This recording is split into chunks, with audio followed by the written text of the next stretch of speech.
বং story লেনের আজকের গল্প বিভূতিভূষণ বন্দ্যোপাধ্যায়ের কিন্নর দল।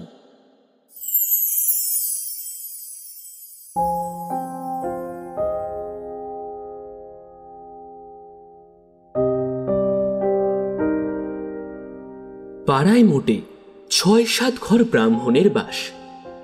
সকলের অবস্থাই খারাপ।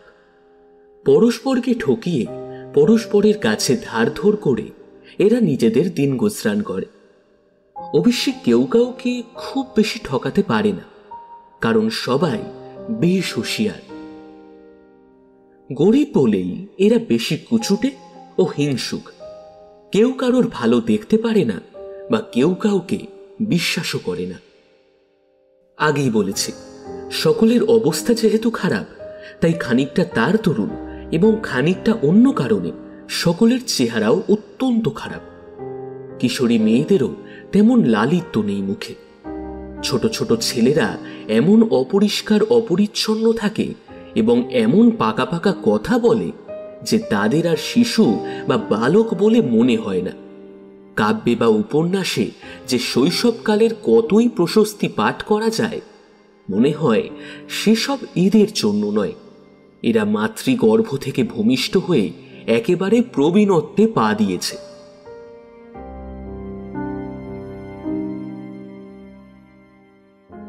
পাড়ায় এক ঘর গৃহস্থ আছে, তারা এখানে থাকে না। তাদের কোঠা বাড়িটা চাবি দেওয়া পড়ে আছে আজ প্রায় 10-12 বছর। এদের মস্ত বড় সংসার ছিল। এদের প্রায় সবাই মরে হেজে গিয়ে প্রায় 5টি প্রাণীতে দাঁড়িয়েছে। বাড়ির বড় ছেলে পশ্চিমে চাকরি করে, মেজ ছেলে কলকাতার কলেজে পড়ে, ছোট ছেলেটি জন্মাবধি কালা ও বোবা, পিসিমার কাছে থেকে মুখবধির বিদ্যালয়ে পড়ে। বড় ছেলে বিবাহ করেনি, যদিও তার বয়স 30-32 হয়ে গেছে। সে নাকি বিবাহের বিরোধী। শোনা যাচ্ছে যে সে এমন ভাবেই তার জীবন কাটাবে। পাড়ার মধ্যে এরাই হচ্ছে সব থেকে শিক্ষিত এবং সচ্ছল অবস্থার মানুষ। সেজন্য এদের কেউ ভালো চোখে দেখে না।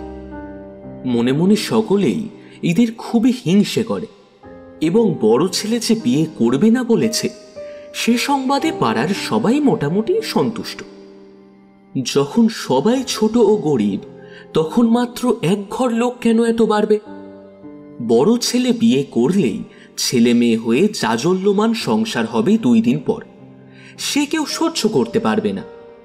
মেজ ছেলে মোটে কলেজে পড়ছে, এখন সাপ হয় কি ব্যাঙ হয় তার কিছু ঠিক নেই। তার বিষয়ে দুশ্চিন্তার এখনো কোনো কারণ ঘটেনি, তবে বয়সও বেশি নয়।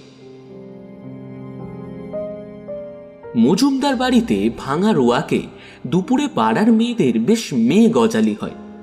তাতে রায়গিন্নি, মুখুজ্জে গিন্নি, চক্রবর্তী গিন্নি প্রভৃতি তো থাকেনি, অল্প বয়সী বউয়েরা এবং মেয়েরাও থাকে। সাধারণত যেসব ধরনের চর্চা এ মজলিসে হয়ে থাকে, তা শুনলে নারী জাতি সম্বন্ধে লিখিত নানা সরল প্রশংসাপূর্ণ বর্ণনার সত্যতার সম্বন্ধে ঘোর সন্দেহ যার উপস্থিত না হবে, তিনি নিঃসন্দেহে একজন খুব বড় ধরনের অপটিমিস্ট।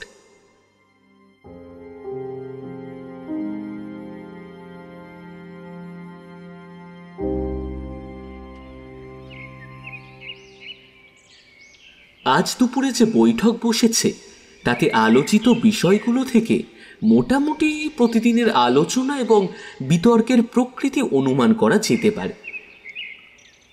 আরে বাপু, দিচ্ছি তো রোজই। আমাদের গাছের কাঁঠাল খেয়েই তো মানুষ। আমাদের যখন কাঁঠাল পোড়ানো হয়, ছেলে মেয়েগুলো হ্যাংলার মতো তলায় দাঁড়িয়ে থাকে। ঘেও কি ভুয়ো 1-8খানা যদি থাকে তো বলি, যা নিয়ে যা। তোদের নেই, যা খেগে যা।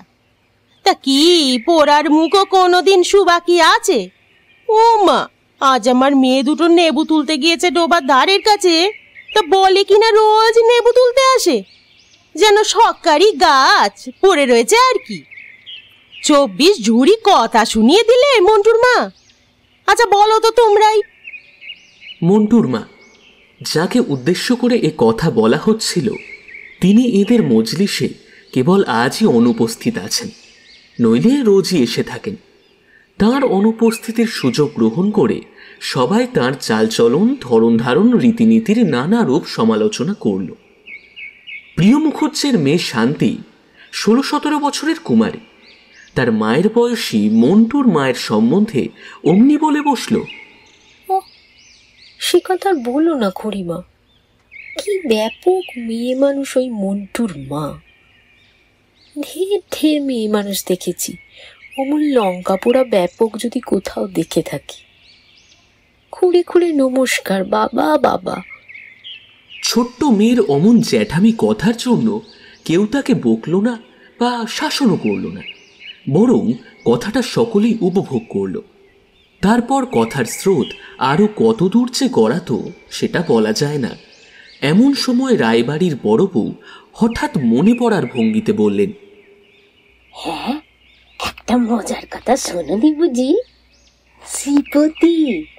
শ্রীপতি যে বিয়ে করেছে। বড় ঠাকুরের কাছে চিঠি এসেছে, শ্রীপতির মামা লিখেছে। শ্রীপতি বিয়ে করেছে? কোথায় কোথায়? কবে চিঠি এলো? তবে যে শুনলাম শ্রীপতি বিয়ে করবে না বলেছে। শ্রীপতির বিয়ের খবরে অনেকেই যেন একটু দমে গেল। খবরটা তেমন শুভ নয়। কারো উন্নতির সংবাদ এদের পক্ষে আনন্দের সঙ্গে গ্রহণ করা রীতিমতো অসম্ভব। তাদের যখন উন্নতি হলো না, তখন অপরের উন্নতি হবে কেন? কিন্তু এরপরে যখন রায়বউ মুখ টিপে হেসে আস্তে আস্তে বললেন, বউটি নাকি বামুনের মেয়ে নয়, তখন সকলে খাড়া হয়ে শটান উঠে বসল। তাদের মরা মরা ভাবটা এক মুহূর্তে কেটে গেল। একটা বেশ সরস ও মুখরোচক পরনিন্দা আর খোঁটের আভাস ওরা পেলে রায়বউয়ের চাপা ঠোঁটের হাসি থেকে। ভিতরে তাহলে অনেকখানি কথা আছে। তাই বলো, নইলে এমন কোথাও কিছু নয় শ্রীপতি বিয়ে করলে এ কি কখনো হয় গা? তা হ্যাঁ গা, কি জাত মেয়েটার? হিঁদু তো? অর্থাৎ তাহলে রগরটা আরো জমে। হিন্দুই, মেয়েটি বদ্যি বামুন।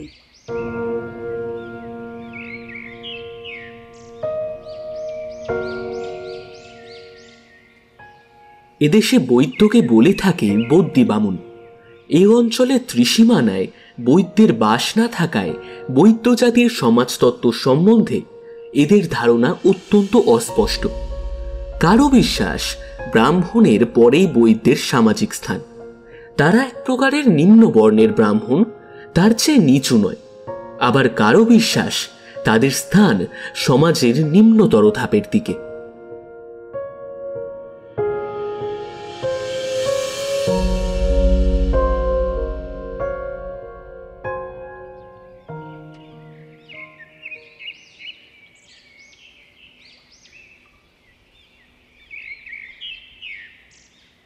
বউয়ের বয়স কত?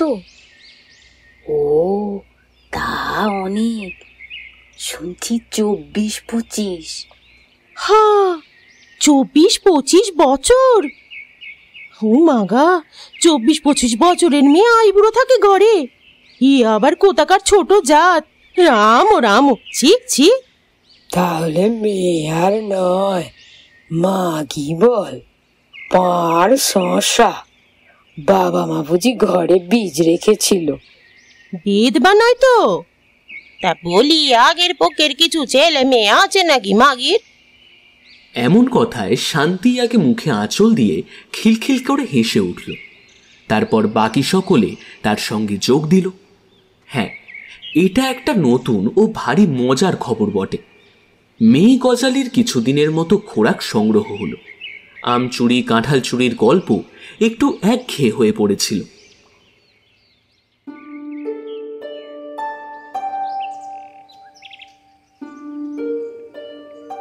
ঠিক পরের দিনই এক অপ্রত্যাশিত ব্যাপার ঘটল। শ্রীপতির মেজ ভাই উমাপতি গায়ে এসে বাড়ির চাবি খুলে লোক লাগিয়ে ঘরদোর পরিষ্কার করতে লাগলো। তার দাদা বৌদিদিকে নিয়ে শিগগির আসবে এবং কিছুদিন নাকি গাঁয়েই বাস করবে। বৌদিদি পাড়াগা কখনো দেখেননি, গ্রামে আসবার তার খুব আগ্রহ। তার দাদাও কলকাতায় বদলি হওয়ার চেষ্টা করছে। মেয়ে মজলিসে তো সবাই অবাক। শ্রীপতি কোন মুখে অজাতের বউ নিয়ে গায়ে এসে ঢুকবে? মানুষের একটা লজ্জা শরম তো থাকে। করেই ফেলেছিস না হয় একটা অকাজ। এসব কি খ্রিস্টানি কাণ্ড কারখানা রে ভাই? কালে কালে হলো কি? আর সে ধিঙ্গি মাগিটারি বা কি ভরসা? হ্যাঁ, ব্রাহ্মণদের মধ্যে ব্রাহ্মণ পাড়ায় বিয়ের বউ সেজে সে কোন সাহসে আসে শুনি?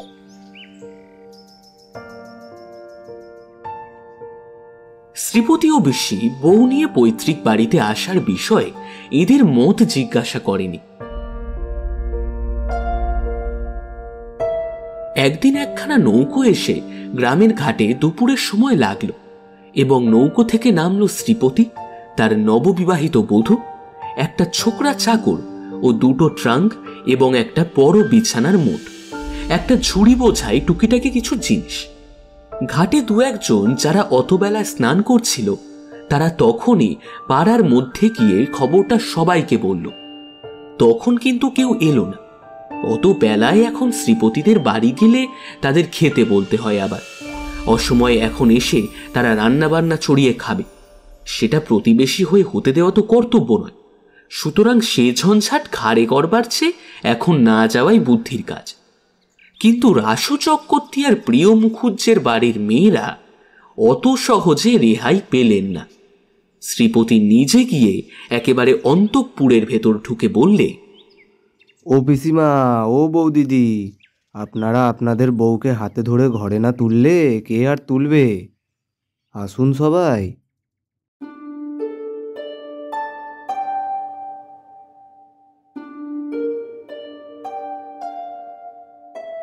বাধ্য হয়ে কাছাকাছির দু তিন বাড়ির মেয়েরা শাঁখ হাতে জলের ঘটি হাতে নতুন বউকে ঘরে তুলতে এলেন, খানিকটা চক্ষু লজ্জায়, খানিকটা কৌতূহলে। মজা দেখবার প্রবৃত্তি সকলের মধ্যেই আছে। ছোট বড় ছেলে মেয়েও এলো অনেকে। শান্তি এলো, কমলা এলো, সারদাও এলো। শ্রীপতিদের বাড়ির উঠোনে লিচুতলায় একটা মেয়ে দাঁড়িয়ে রয়েছে। দূর থেকে মেয়েটির ধপধপে ফর্সা গায়ের রং এবং পরনের দামি সিল্কের শাড়ি দেখে সকলে অবাক হয়ে গেল। সামনে এসে আরো বিস্মিত হওয়ার কারণ ওদের ঘটল মেয়েটির অনিন্দ সুন্দর মুখশ্রী দেখে। কি ডাগর ডাগর চোখ তার, কি সুকুমার লাবণ্য তার সারা অঙ্গে। সর্বোপরি মুখশ্রী, অমন ধরনের সুন্দর মুখ এ পাড়া গাঁয়ে কেউ কখনো দেখেনি। সকলে আশা করেছিল গিয়ে দেখবে কালো কালো একটা মোটা মতো মাগি আধ ঘোমটা দিয়ে উঠোনের মাঝখানে দাঁড়িয়ে প্যাট প্যাট করে চেয়ে রয়েছে ওদের দিকে। কিন্তু তার পরিবর্তে দেখল এক নম্রমুখী সুন্দরী তরুণী মূর্তি। মুখখানি এতই সুকুমার যে মনে হয় 16-17 বছরের বালিকা। বিকেলে ও পাড়ার নিতাই মুখুজ্জের বউ ঘাটের পথে চক্রবর্তী গিন্নিকে জিজ্ঞেস করলেন, কি দিদি, শ্রীপতি বউ দেখলে নাকি? কেমন দেখতে? না, দেখতে তো বেশ ভালোই। চক্রবর্তী গিন্নির সঙ্গে শান্তি ছিল। সে হাজার হোক ছেলে মানুষ, ভালো লাগলে পরের প্রশংসার বেলায় সে এতটুকু কার্পণ্য করতে শেখেনি। সুতরাং সে উচ্ছ্বসিত সুরে বলে উঠল, চমৎকার খুড়িমা, একবার গিয়ে দেখে আসবেন, সত্যি অদ্ভুত ধরনের ভালো। নিতাই মুখুজ্জের বউ পরের এতখানি প্রশংসা শুনতে অভ্যস্ত ছিলেন না। বুঝতে পারলেন না শান্তি কথাটা ব্যঙ্গের সুরে বলছে না সত্যিই বলছে। তিনি বললেন, কিরকম ভালো? না না, বউ যা ভেবেছিলাম তা নয়। বউটি সত্যি দেখতে ভালো। আর কেনই বা হবে না বলো? শহরের মেয়ে কিনা, দিন রাত সাবান ঘষছে, পাউডার ঘষছে। তোমার আমার মতো রাঁধতে হতো, বাসন মাজতে হতো তো দেখতাম চেহারার কত জৌলুস বজায় রাখে। এই বয়সে তো দূরের কথা, তার বিগত যৌবনের দিনেও অজস্র পাউডার সাবান ঘষলেও তিনি যে কখনোই শ্রীপতির বউয়ের পায়ের নখের কাছেও দাঁড়াতে পারতেন না।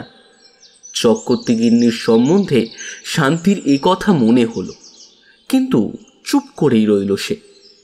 বিকেলে এপাড়ার ওপাড়ার মেয়ের দল বউ দেখতে এলো দলে দলে। অনেকেই বললে এমন রূপসী মেয়ে তারা কখনো দেখেনি। কেবল হরিচরণ রায়ের স্ত্রী বললেন, আর বছর তারকেশ্বরে যাবার সময় ব্যান্ডেল স্টেশনে আমি একটা বউ দেখেছিলাম, সেটি এর চেয়েও রূপসী। মেয়ে মজলিসে পরের দিন আলোচনার একমাত্র বিষয় হয়ে দাঁড়ালো শ্রীপতির বউ। দেখা গেল তার রূপ সম্বন্ধে দ্বিমত নেই সভ্যদের মধ্যে, কিন্তু তার চরিত্র সম্পর্কে নানা রকম মন্তব্য অবাধে চলছে। ধরন ধারণ যেন কেমন, অত সাজগুজ কেন রে বাবু? ভালো ঘরের মেয়ে নয়, দেখলেই বোঝা যায়। বাসন মাজতে হলে ও হাত আর বেশি দিন অত সাদা থাকবে নিকো, নরমও থাকবে না। ঠেলা বুঝবেন পাড়া গায়ের, গলায় নেকলেস, ঝুলুতে আমরাও জানি। বেশ একটু ঢেকা রে, পাড়া গায়ে মাটিতে যেন গুমরে পা পড়ছে না এমনি ভাব। বামুনের ঘরে বিয়ে হয়ে ভাবছে যেন কি না কি। তা তো হবে, ভর্তি বামুনের মেয়ে বামুনের ঘরে এসেছে, ওর 7 পুরুষের সৌভাগ্য না। নববধূর সপক্ষে বললে কেবল শান্তি ও কমলা। শান্তি ঝাঁঝের সঙ্গে বললে, তোমরা কারো ভালো দেখতে পারো না বাপু, কেন ওসব বলবে একজন ভদ্র ঘরের মেয়ের সম্বন্ধে? কাল বিকেলে আমি গিয়ে কতক্ষণ ছিলাম নতুন বউয়ের কাছে, কোনো ঠেকার নেই, অহংকার নেই, চমৎকার মেয়ে। আমাদের উঠতে দেয় না কিছুতেই, কত গল্প করলে, খাবার খেতে দিলে, চা করলে, আর খুব সাজগোজ কি করে, সাদা সিধে শাড়ি ঝেবেজ পরে তো ছিল, তবুও খুব ফর্সা কাপড় চোপড়, ময়লা একেবারে দু চোখে দেখতে পারে না। ঘরগুলো এরই মধ্যে কি চমৎকার সাজিয়েছে, আয়না, পিকচার, দোপাটি ফুলের তোড়া বেঁধে ফুলদানিতে রেখে দিয়েছে। শ্রীপতিদা বাপের জন্মে কখনো অমন সাজানো ঘর তোরে বাস করেনি, ভারী ফিটফাট গোছালো বউটি।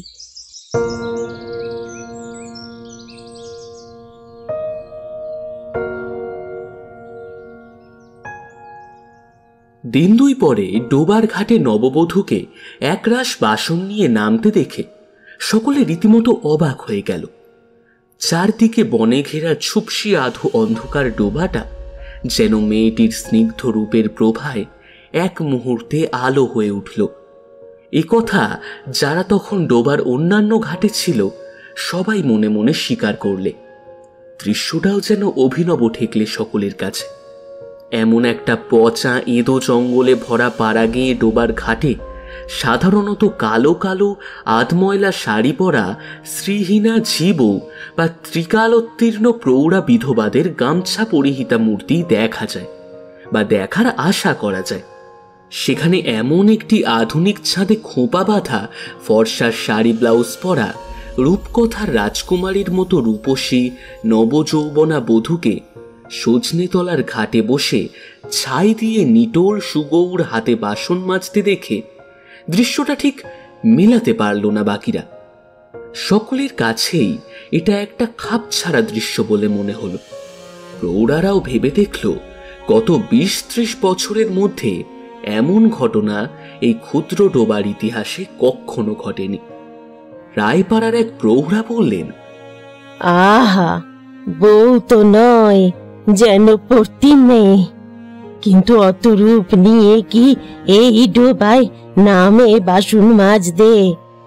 না না না, আরে ও হাতে কখনো কি ছাই দিয়ে বাসন মাজার অভ্যেস আছে? হাত দেখেই বুঝেছি।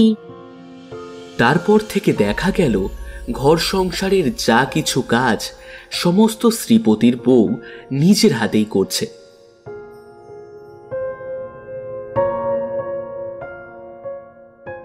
ইতিমধ্যে শ্রীপতির কলকাতায় বদলি হওয়ার খবর আসতে সে চলে গেল বাড়ি থেকে। পাড়ার মেয়েদের মধ্যে শান্তি ও কমলা শ্রীপতির বউয়ের বড় ন্যাওটা হয়ে পড়ল। সকাল নেই বিকেল নেই, সব সময় দেখা যায় শান্তি ও কমলা সেখানেই বসে আছে। পাড়া গায়ের গরিব ঘরের মেয়ে, অমন আদর করে কেউ কখনো রোজ রোজ ওদের লুচি হালুয়া খেতে দেয়নি। একদিন কমলা বললে,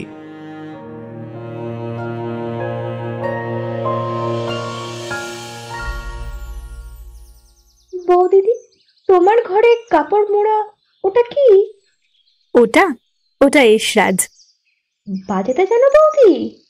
একটুখানি অমনি জানি ভাই, কিন্তু একদিন ওকে বার পর্যন্ত করিনি। কেন জানো, গায়ে ঘরে কে কি হয়তো মনে করবে। নিজের বাড়ি বসে বাজাবে, কে কি মনে করবে? একটু বাজিয়ে শোনাও না বৌদি।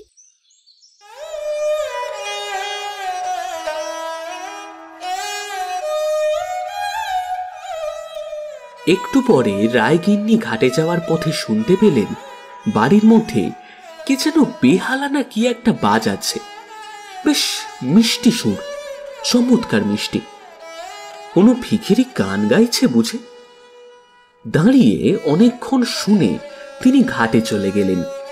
ঘাটে গিয়ে তিনি মজুমদার বউকে কথাটা বললেন। ওই শ্রীপতির বাড়ি কে একজন বুষ্টম বেহালা বাজাচ্ছে শুনে এলাম। কি চমৎকার বাজাচ্ছে দিদি, দুদণ্ড দাঁড়িয়ে শুনতে ইচ্ছে করে।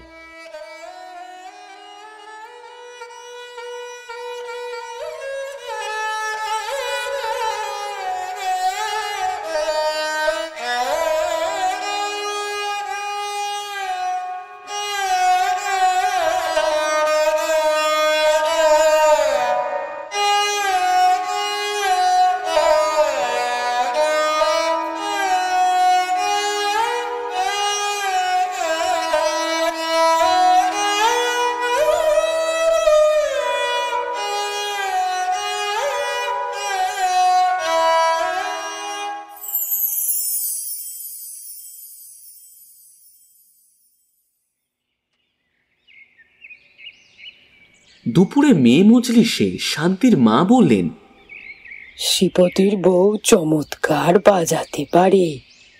এসরাজ নাকি বলে এরকম বেহালার মতো শান্তিদের ও বেলা শুনিয়েছিল। ও তাই ও বেলা নাইতে যাওয়ার সময় শুনলাম বটে। সে যে ভারী চমৎকার বাজনা গো। আমি বলি, বুঝি কোনো ফকির বৈষ্ণব ভিক্ষে করতে এসেছে। এমন সময় শান্তি আসতেই তার মা বললেন, ওই জিজ্ঞেস কর না শান্তিকে। উফ, সে আর তোমায় কি বলবো খুড়িমা, বৌদি যা বাজালো অমন কখনো শুনিনি। শুনবে তোমরা? তাহলে এখন বলি বাজাতে, বললেই বাজাবে।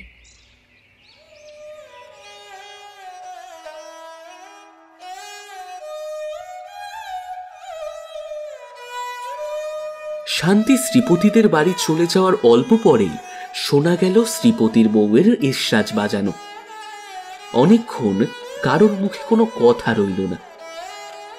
আহা, বড় চমৎকার বাজায় তো। সকলেই স্বীকার করল শ্রীপতির বউকে আগে যা ভাবা হয়েছিল সে সেরকম নয়। মেয়েটি বেশ মধুর। এসরাজ বাজনার মধ্যে দিয়ে পাড়ার সকলের সঙ্গে শ্রীপতির বউয়ের সহজভাবে আলাপ পরিচয় জমে উঠল। দুপুরে সন্ধ্যায় প্রায় সবাই যায় শ্রীপতিদের বাড়ি বাজনা শুনতে। তারপর গান শুনল সবাই একদিন।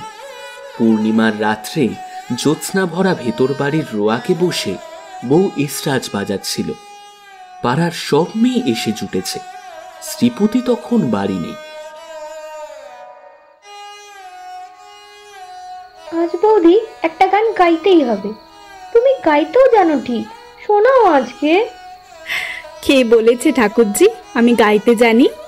না, ওসব রাখো, গাও একটা।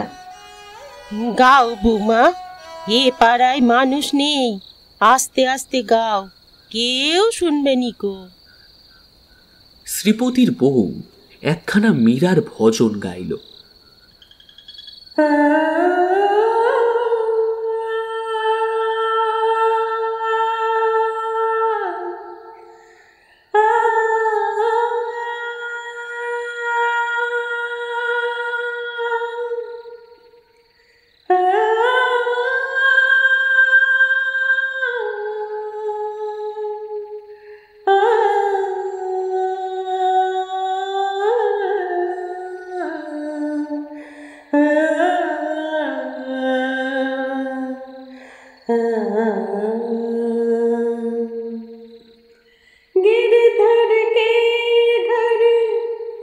जाओ सखी रे गिरधर के घर जाओ, मैं तो गिरधर के घर जाओ सखी रे गिरधर के घर जाओ।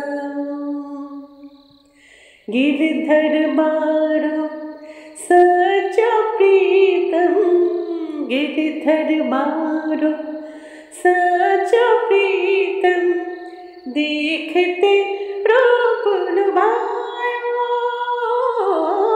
गिरधर के घर जाओ सखी रे गिरधर के घर जाओ, मैं तो गिरधर के घर जाओ सखी रे गिरधर के घर जाओ।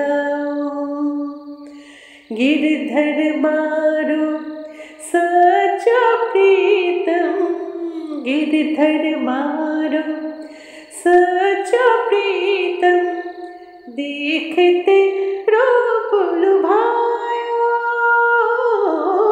गिरधर के घर जाओ सखी रे गिरधर के घर जाओ, मैं तो गिरधर के घर जाओ सखी रे गिरधर के घर जाओ, गिरधर के घर जाओ, मैं तो गिरधर के घर जाओ।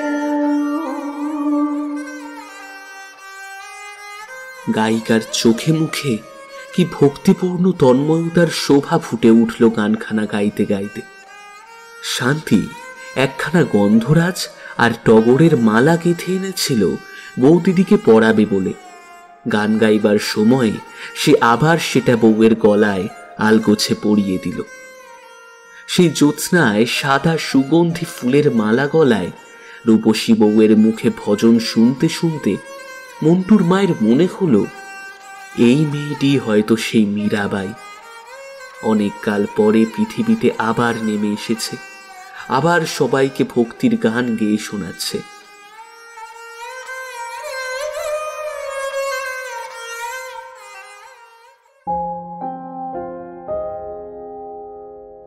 মন্টুর মা একটু বাইরের খবর রাখতেন।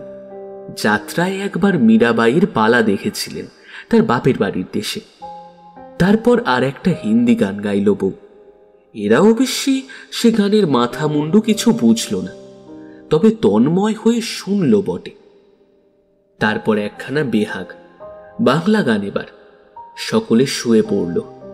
শান্তির চোখ দিয়ে জল পড়তে লাগলো। অনেকে দেখল বউয়েরও চোখ দিয়ে জল পড়ছে গান গাইতে গাইতে। রূপসী গায়িকা একেবারে যেন বাহ্যজ্ঞান ভুলে তন্ময় হয়ে গিয়েছে গানের সুরে। সেদিন থেকেই সকলে শ্রীপতির বউকে অন্য চোখে দেখতে লাগলো। ওর সম্বন্ধে ক্রমে উচ্চ ধারণা করতে সকলে বাধ্য হলো আরো নানান ঘটনায়। পাড়াগাঁয়ে সকলেই বেশ হুঁশিয়ার, একথা আগেই বলেছি। ধার দিয়ে সে যদি এক খুচি চাল কি দুপলা তেলও হয়, তার জন্য 10 বার তাগাদা করতে এদের এক মুহূর্তের জন্য বাধে না। কিন্তু দেখা গেল শ্রীপতির বউ সম্পূর্ণ দিলদারিয়া মেজাজের মেয়ে। দেবার বেলায় সে কখনো না বলে না কাউকে, কাউকে ফেরায়ও না। যদি সে জিনিসটা তার কাছে থাকে, তবে যে চাইতে এসেছে তার প্রয়োজনীয়তা সে সাধ্য মতো মেটায়। একেবারে মুক্ত হস্ত সে এই বিষয়ে। কিন্তু আদায় করতে হয় কিভাবে তা সে জানে না। সে জানে না তাগাদা করতেও। মুখে তার রাগ নেই, বিরক্তি নেই, হাসি মুখ ছাড়া তাকে কখনোই দেখা যায়নি। শ্রীপতির বউয়ের আপন পর জ্ঞান নেই, এটাও সবাই দেখল। পাশের বাড়িতে চক্কর্তি গিন্নি বিধবা। একাদশীর দিন দুপুরে তিনি নিজের ঘরে মাদুর পেতে শুয়ে আছেন। শ্রীপতির বউ এক বাটি তেল নিয়ে এসে তার পায়ে মালিশ করতে বসে গেল, যেন ও তার নিজের ছেলের বউ। চক্কর্তি গিন্নি একটু অবাক হলেন প্রথমটা। পাড়াগাঁয়ে এরকম তো কেউ করে না। নিজের ছেলের বউই করে না তো অপরের বউকে কি আর বলা যায়। এসো মা, এসো, আমার ঘরে এসো। থাক থাক, তেল মালিশ আবার কেন মা? ও সব তোমায় করতে হবে নি, পাগলি মেয়ে। এই পাগলি মেয়েটি কিন্তু সে কথা শুনল না। সে জোর করেই বসে গেল তেল মালিশ করতে। মাথার চুল এসে অগুছালো ভাবে উড়ে পড়ছে মুখে। সগৌর মুখে অতিরিক্ত গরমে আর শ্রমে কিছু কিছু ঘাম দেখা দিয়েছে। চক্করতে গিন্নি এই সুন্দর বউটির মুখ থেকে চোখ যেন অন্যদিকে ফেরাতে পারলেন না। বড় স্নেহ জন্মালো তার এই আপন পর জ্ঞানহারা মেয়েটার ওপর। ইতিমধ্যে কমলার বিয়ে হয়ে গেল। শ্বশুরবাড়ি যাওয়ার সময় সে শ্রীপতির বউয়ের গলা জড়িয়ে কাঁদতে কাঁদতে বলল,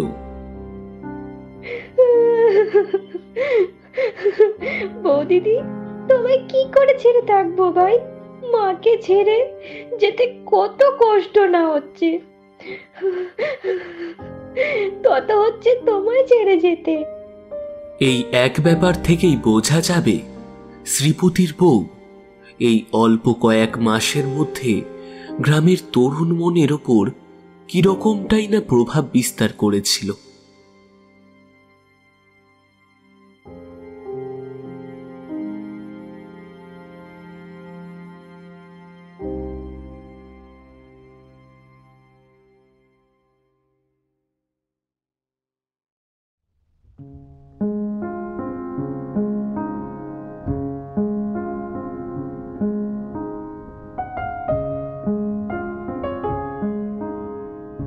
পুজোর সময় এসে পড়েছে। আশ্বিনের প্রথম শরতের নীল আকাশে অনেকদিন পরে সোনালি রোদের মেলা।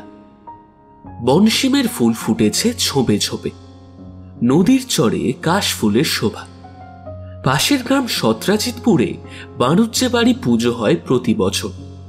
এবারেও শোনা যাচ্ছে মহানবমীর দিন তাদের বাড়িতে নাকি আর বছরের মতোই যাত্রা হবে কাঁচরাপাড়া দলের। শ্রীপতির বউ গান পাগলামে। এতদিনে এ কথাটা এ গায়ের সবাই জেনেছে।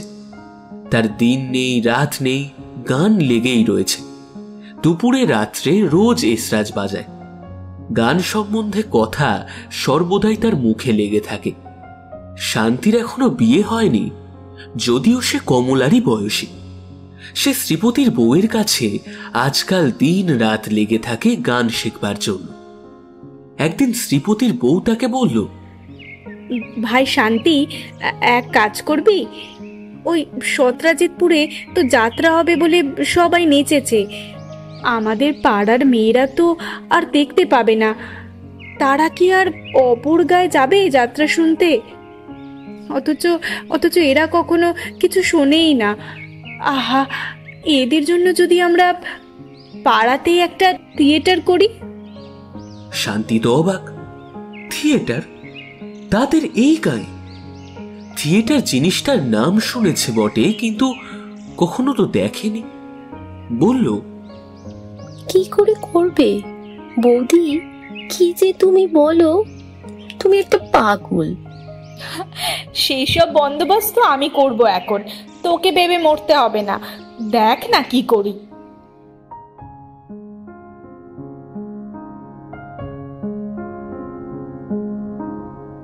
সপ্তাহখানেক পর শ্রীপতি যেমন শনিবারের দিন বাড়ি আসে তেমনই এলো। সঙ্গে 3টে বড় মেয়ে ও 2টো ছোট মেয়ে এবং 4-5টি ছেলে। বড় 3টে মেয়ের 16-17 বছর এরকমই বয়স হবে। সকলেই ভারী সুন্দরী। ছোট মেয়ে দুটির মধ্যে যেটির বয়স 13, সেটি ততটা সুবিধের নয়, কিন্তু যেটির বয়স আন্দাজ 10, তাকে দেখে রক্ত মাংসের জীব বলে মনেই হয় না। মনে হয় যেন সে মোমের পুতুল। ছেলেদের বয়স 15-র বেশি কারোরই নয়। সকলেই সুবেশ, পরিষ্কার পরিচ্ছন্ন। শান্তির মা এবং চক্করতে গিন্নি তখন সেখানেই উপস্থিত ছিলেন। শ্রীপতির বউ ওদের দিকে ছুটে গেল রোয়াক থেকে উঠোনে নেমে। উচ্ছ্বসিত আনন্দের সুরে বলল, এই যে রমা, পিন্টু, তারা, এই যে শিব, আয় আয়, সব কেমন আছিস? ওহ, কতদিন দেখিনি তোদের। রমা বলে 16-17 বছরের সুন্দরী মেয়েটি ওর গলা জড়িয়ে ধরল। সকলেই ওকে প্রণাম করে পায়ের ধুলো নিল। দিদি কেমন আছিস ভাই? একটু রোগা হয়ে গেছিস দিদি। ওহ, কতদিন যে তোকে দেখিনি। দাদাবাবু যখন বললেন তোর এখানে আসতে হবে, আমরা তো আহিরি টোলাতে মিউজিক কম্পিটিশন ছিল, নাম দিয়েছিলাম, ছেড়ে চলে এলাম।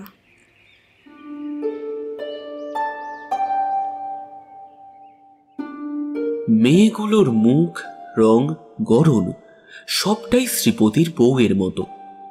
রমা তো একেবারে হুবহু ওর মতনই দেখতে, কেবল যা ওই বয়সের তফাৎ। জানা গেল মেয়ে দুটির মধ্যে রমা এবং তার ছোট সতী এবং ছেলে মেয়েদের মধ্যে কেবল 12 বছরের ফুটফুটে ছেলে শিবু শ্রীপতির বউয়ের আপন ভাই বোন। বাকি সবই কেউ খুড়তুতো, কেউ জ্যাঠতুতো ভাই বোন। ক্রমে আরও জানা গেল যে শ্রীপতির বউই এদের চিঠি লিখিয়ে এখানে আনিয়েছে থিয়েটার করার জন্য। পাড়ার সবাই এদের রূপ দেখে তো একেবারে অবাক। এসব পাড়া গায়ে অমন চেহারার ছেলে মেয়ে কেউ কল্পনাই করতে পারবে না। 10 বছরের সেই ছেলেটির নাম পিন্টু। সে শান্তির বড় ন্যাওটা হয়ে গেল। সে আবার একটা সাঁতার দেওয়ার নীল রঙের পোশাকও এনেছে।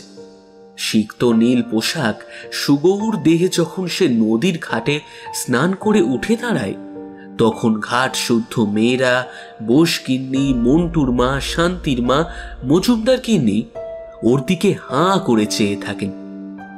রূপ আছে বটে ছেলেটার।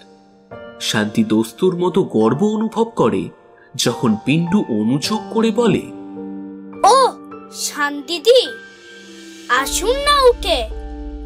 আর কতক্ষণ ভিজে কাপড়ে দাঁড়িয়ে থাকবো? আসুন বাড়ি যাই।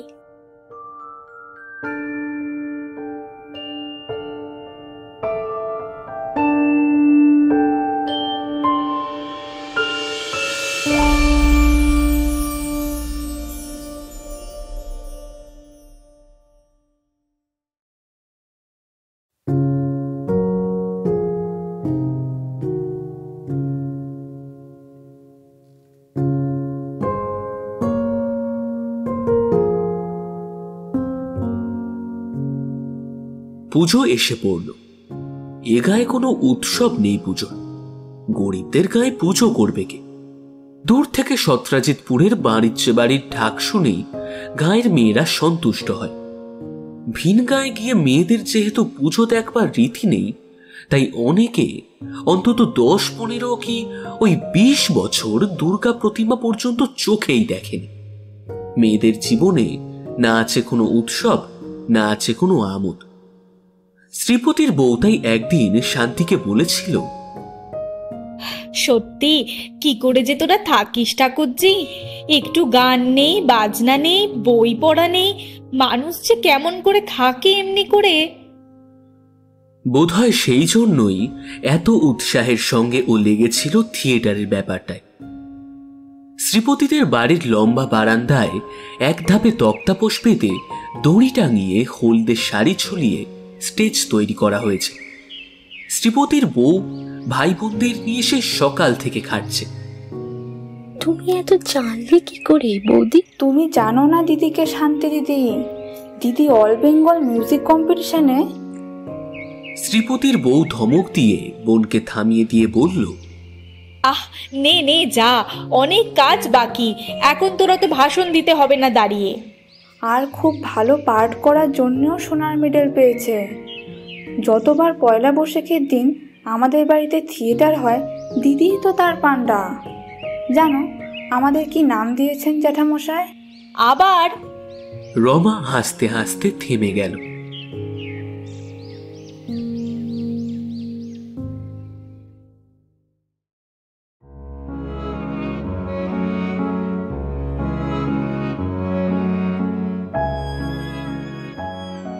মহাষ্টমীর দিন আজ।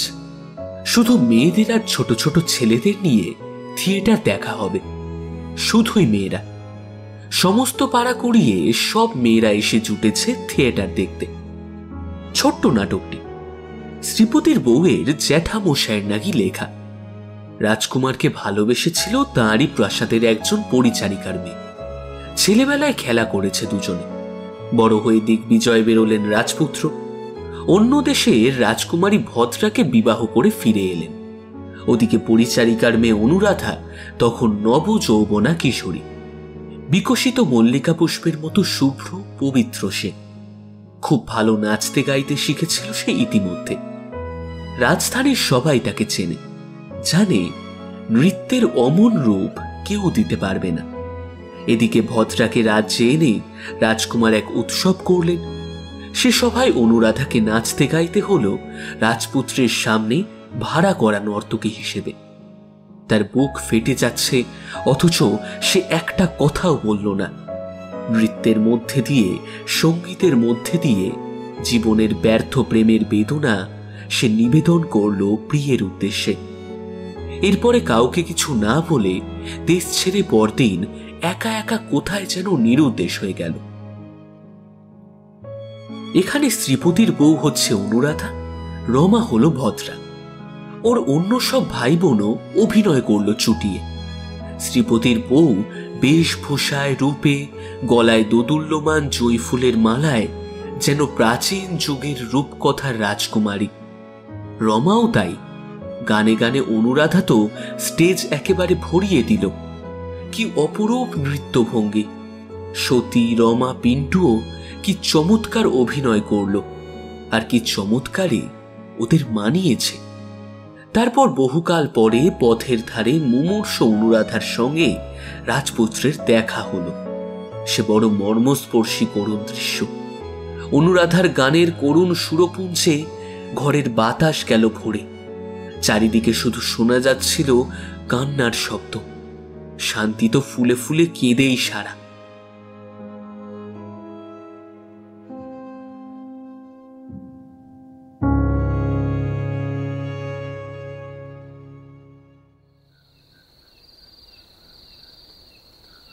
অভিনয় শেষ হলো তখন প্রায় রাত 10টা। গ্রামের মেয়েরা কেউ বাড়ি চলে গেল না। তারা শ্রীপতির বউকে ও রমাকে অভিনয়ের পর আবার দেখতে চায়। শ্রীপতির বউ এবং তার ভাই বোনেদের রান্নাঘরে নিয়ে গিয়ে চক্করতে গিন্নি, শান্তির মা এবং মন্টুর মা খেতে বসিয়ে দিলেন। আর ওদের চারিধারে পাড়ার যত মেয়ে। ও পাড়ার রাম গাঙ্গুলির বউ বললেন, বউ মাঝে আমাদের এমন, তা তো জানি নে। ও মা, এমন জীবনে তো কখনো দেখিনি কো। আর ভাই বোনগুলো সব হীরের টুকরো, যেমন সব চেহারা তেমনই সব গান। শান্তি তো তার বৌদিদির পিছু পিছু ঘুরছে। তার চোখ থেকে অভিনয়ের ঘোর এখনো কাটেনি। সেই জুঁই ফুলের মালাটি বৌদির গলা থেকে সে এখনো খুলতে দেয়নি। ওর দিক থেকে অন্যদিকে সে চোখই ঘোরাতে পারছে না যেন। আর কি গলা আমাদের বৌমার আর রমার! পিন্টু অতটুকু ছেলে কি চমৎকার করলো গো। পিন্টু খাচ্ছে না, দেখো সুযোগ। আর একটু দুধ দি। কটা মেখে নাও বাবা, চেঁচিয়ে তো খিদে পেয়ে গিয়েছে। কি চমৎকার মানিয়েছিল পিন্টুকে, না সেজে বউ? একে ফুটফুটে সুন্দর ছেলে। শ্রীপতির বউ হাজার হোক ছেলে মানুষ, তাই সকলের প্রশংসায় সে এমনই খুশি হয়ে উঠল যে খাওয়াই হলো না তার। সলজ্জ হেসে বলল, জ্যাঠামশাই আমাদের বলেন কিন্নর দল, এখন ওই নামে আমাদের। নিচে যে বললে দিদি, আমি বলতে যাচ্ছিলাম, আমায় তবে ধমক দিলে কেন তখন? নামটি বেশ, কিন্নর দল, তাই না? আমাদের শ্যামবাজারের পাড়ায় কিন্নর দল বলতে সবাই এক ডাকে চেনে। প্রায় এক ডাকে চেনে। তারপর এই রূপবান বালক বালিকার দল সকলে একযোগে হঠাৎ খিলখিল করে মিষ্টি হেসে উঠল। বেশ নামটি কিন্নর দল, না? এমন একদল সুশ্রী ছেলে মেয়ে, তার উপর তাদের এমন অভিনয় করার ক্ষমতা, এমন গানের গলা, এমন হাসি খুশি মিষ্টি স্বভাব, সকলের মন হরণ করবে যে এতে আর আশ্চর্য কি? মন্টুর মা ভাবলেন কিন্নর দলই বটে।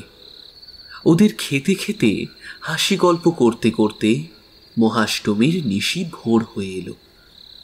আসুন, বাকি রাতটুকু আর বাড়ি যাবেন কেন? গল্প করেই না হয় কাটানো যাক। শ্রীপতি বাড়ি নেই। সে সত্রাজিৎপুরে বাণুজ্যে বাড়িতে নিমন্ত্রণে গিয়েছে। আজ রাত্রির যাত্রা দেখে সে সকালে ফিরবে, সেই জন্য সকলে বলে, তা ভালো, কিন্তু বৌমা তোমাকে গান গাইতে হবে। বৌদি, অনুরাধার সেই গানটা গেও আর একবার। আহা, চোখে জল রাখা যায় না শুনলে।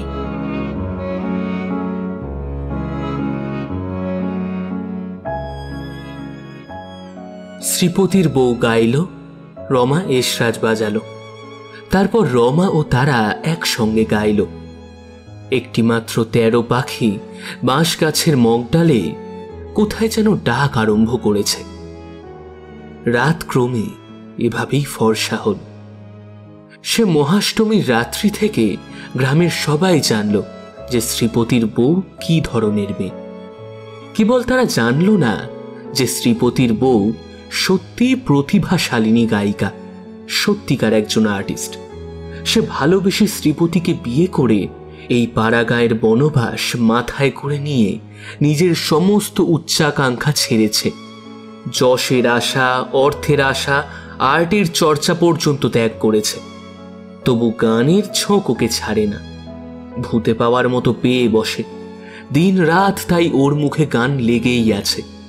তাই আজ মহাষ্টমীর দিন সেই নেশার টানেই এই অভিনয়ের আয়োজন করেছে সে। শান্তি কিছুতেই ওকে ছাড়তে চায় না, বলে, তুমি কোথাও যেও না বৌদি, আমি মরে যাব, এখানে তিষ্ঠতে পারবো না। শান্তি আজকাল শ্রীপতির বউয়ের কাছে গান শেখে। গানের গলা তার মন্দ নয় এবং খানিকটা গুণ থাকায় সে এরই মধ্যে বেশ খানিকটা শিখে ফেলেছে। কিছু কিছু বাজাতেও শিখেছে। গান বাজনায় আজকাল তার ভারী উৎসাহ। শ্রীপতির বউ গান বাজনা যদি পেয়েছে, তবে আর বড় কিছু একটা তার চাই না। শান্তির সঙ্গীত শিক্ষা নিয়েই সে সব সময় মহাব্যস্ত।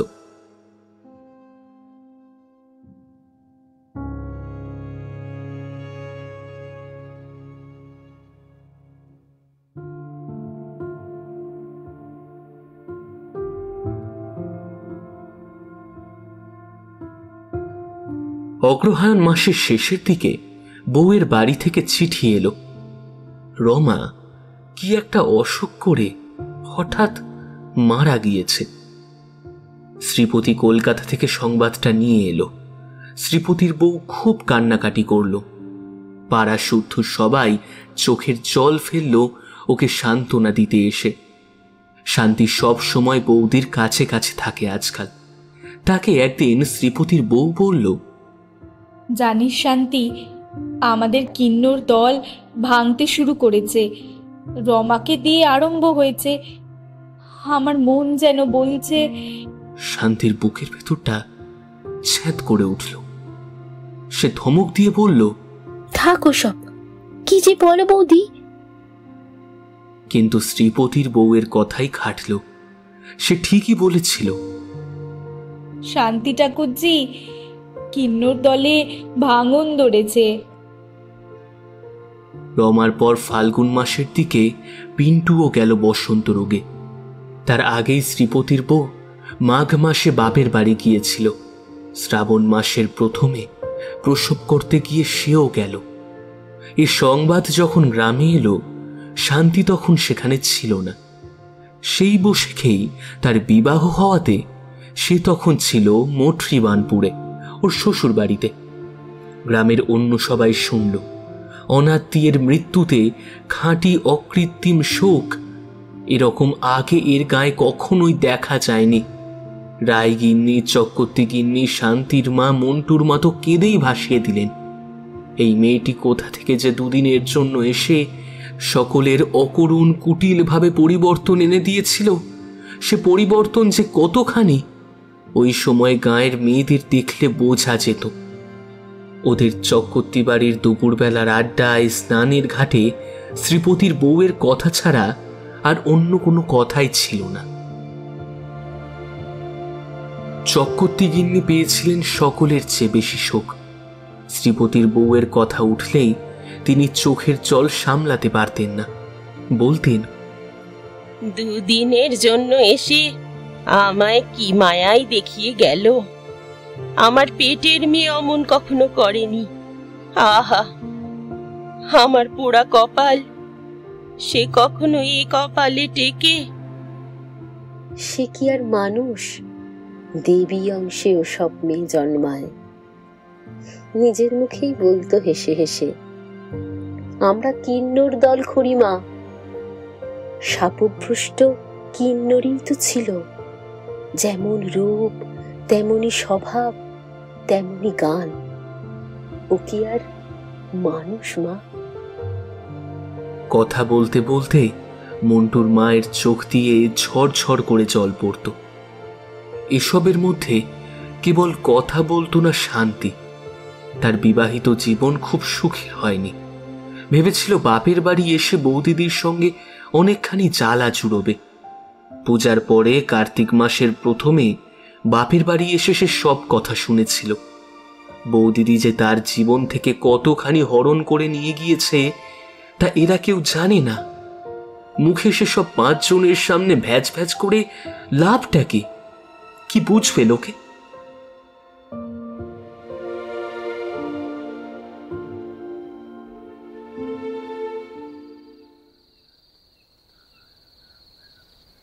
বছর 2 পর একদিনের কথা।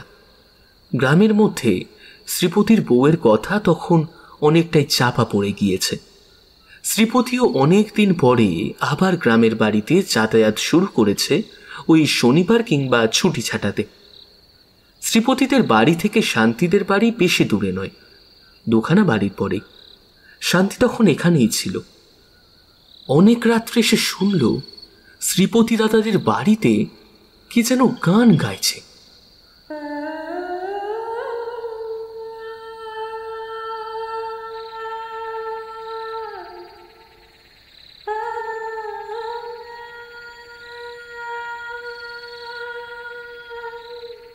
ঘুমের মধ্যে গানের সুর কানে যেতেই সে ধর্মর করে বিছানার উপর উঠে বসল। এই কার গলা? ওর গা শিউরে উঠল। ঘুমের ঘোর এক মুহূর্তে কেটে গেল। কখনো সে ভুলবে না জীবনে এ গান। এই গলা তো সেই প্রথম পরিচয়ের দিনে ওদের রোয়াকে জ্যোৎস্নার রাত্রে বসে এই গানখানাই বৌদি প্রথম গেয়েছিল। সেই অপূর্ব করুণ সুর, গানের প্রতি মোচড়ে যেন এক আকাঙ্ক্ষার প্রাণ ঢালা আত্মনিবেদন। এ কি আর কারুর গলার? ওর কুমারী জীবনের আনন্দ ভরা দিনগুলোর কত অবসর প্রহর যে এই কণ্ঠের সুরে সুরময়। ও পাগলের মতো ছুটে ঘরের বাইরে এসে দাঁড়ালো। রাত তখন অনেক। কৃষ্ণা তৃতীয়ার চাঁদ মাথার ওপর পৌঁছেছে। ফুটফুটে শরতের জ্যোৎস্নায় বাঁশবনের তলা পর্যন্ত আলো হয়ে উঠেছে, ঠিক যেন 3 বছর আগেকার সেই মহাষ্টমীর রাত্রির মতো। শান্তির মা ইতিমধ্যে জেগে উঠে বললেন, ও গান কে করছে রে শান্তি? তারপর তিনিও তাড়াতাড়ি বাইরে এলেন। শ্রীপতিদের বাড়িতে তো কেউ থাকে না, তাহলে গান গাইবে কে? ওদিকে মন্টুর মা, মণি, বাদল সবাই জেগেছে দেখা গেল। প্রথমেই এরা সবাই ভয়ে বিস্ময়ে কাঠ হয়ে গিয়েছিল। পরে ব্যাপারটা বোঝা গেল। শ্রীপতি কখন রাতের ট্রেনে বাড়ি এসেছিল তা কেউ লক্ষ্য করেনি। সেই কলের গান বাজাচ্ছে। ওদের সাড়া পেয়ে সে বাইরে এসে বলল, আমার এক বন্ধুর কাছ থেকে আজ চেয়ে আনলো মোর গানখানা। মরবার কমাস আগে রেকর্ডে গিয়েছিল। সবাই খানিকক্ষণ চুপ করে দাঁড়িয়ে রইল। শান্তি প্রথমে সে নীরবতা ভঙ্গ করে আস্তে আস্তে বলল, শিরুদা, রেকর্ডখানা আর একবার দেবে? পরক্ষণেই এক অতি সুপরিচিত পরম প্রিয় সুলালিত কণ্ঠের দরদ ভরা সুরপুঞ্জে পাড়ার আকাশ বাতাস স্তব্ধ জ্যোৎস্না রাত্রিটার সমস্ত অংশে ছেয়ে গেল।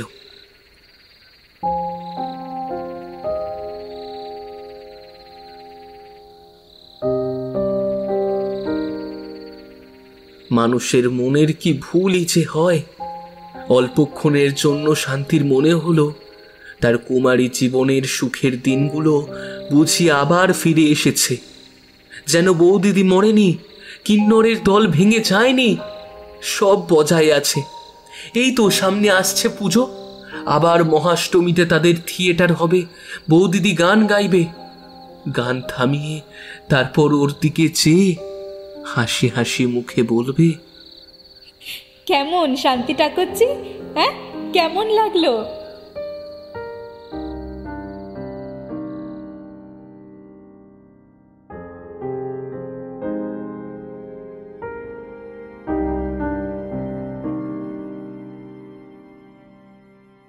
এতক্ষণ আপনারা শুনলেন বিভূতিভূষণ বন্দ্যোপাধ্যায়ের গল্প কিন্নর দল।